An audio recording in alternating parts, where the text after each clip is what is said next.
लालची मालिक और होशियार शागिर्द। एक छोटे से गांव में जहां लोग सुबह से शाम तक मेहनत करके अपना पेट पालते थे, एक अमीर किसान रहता था। उसका नाम हाजी गिल मोहम्मद था। वो बहुत मालदार था, कई एकड़ जमीन, मवेशी और एक बड़ा घर, मगर उसका दिल बहुत लालची था। वो अपने मजदूरों से ज्यादा काम लेता, कम पैसे देता और कभी किसी को एहसान नहीं करता था। लोग उसे पीछे से लालची हाजी कहते थे। हाजी गुल मोहम्मद के पास एक नौजवान शागिर्द था, नाम रहीम। रहीम गरीब घराने का लड़का था। खेतों में पानी देता, मवेशियों को चराता, घर का काम करता और शाम को हाजी के बच्चों को पढ़ाता भी था।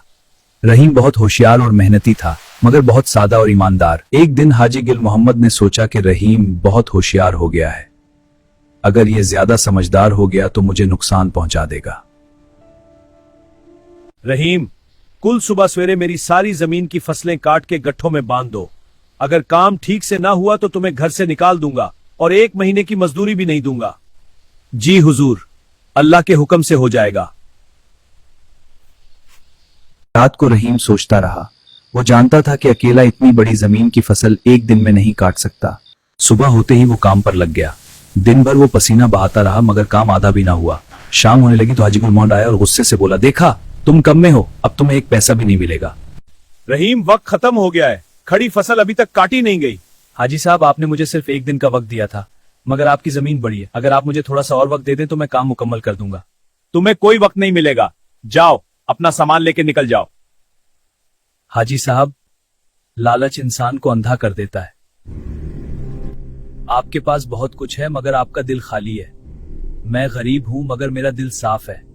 आज आप मुझे निकाल रहे हैं, कल कोई और आएगा और आपको भी यही सबक देगा। हाजी गुस्से में आ गया और रहीम को धक्का देकर घर से बाहर निकाल दिया। रहीम गांव वालों के पास गया। लोगों ने उसकी बात सुनी तो सब हाजी की लालच पर नाराज हो गए। अगले दिन गांव के तमाम मजदूरों ने हाजी के खेतों में काम करना छोड़ दिया। फसल पकने लगी मगर काटने वाला कोई ना था। बारिश आ गई और बड़ी फसल जाया हो गई। हाजी गुल मोहम्मद परेशान हो गया। उसके मवेशी बीमार पड़ गए, घर में तंगी आ गई। वो रात दिन पछताता रहा कि रहीम जैसा ईमानदार शागिर्द कहां मिलेगा। 1 महीने बाद हाजी गुल मोहम्मद खुद रहीम के घर गया। रहीम अब एक छोटे से दुकान पर काम कर रहा था। बेटा रहीम, माफ कर दो, मेरी लालच ने मुझे बर्बाद कर दिया। तुम वापस आ जाओ, मैं तुम्हें अच्छी तनख्वाह दूंगा और तुम्हें अपना बेटा समझूंगा। मगर रहीम ने मुस्कुराकर कहा, हाजी साहब, मैं वापस नहीं आऊंगा।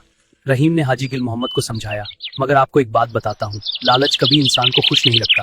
अगर आप अपने मजदूरों के साथ इंसाफ करें, उनकी इज्जत करें तो अल्लाह आपको ज्यादा देगा। हाजी गुल मोहम्मद ने रहीम की बात मान ली। उसने गांव वालों से माफी मांगी और अपना रवैया बदल दिया। आहिस्ता आहिस्ता उसकी हालत बेहतर हुई। रहीम ने अपनी मेहनत से एक छोटी सी दुकान बढ़ा ली और खुशहाल हो गया। वाले शुक्र रहीम, दुकान बहुत है, सब्जियां। गांव वाले आज भी कहते हैं कि लालची मालिक को शागिर्द ने सबक सिखा दिया। सबक, लालच इंसान को अंधा कर देती है, जबकि ईमानदारी और होशियारी हमेशा कामयाबी दिलाती है। जो दूसरों के साथ अच्छा सलूक करता है, अल्लाह उसे कभी नहीं भूलता।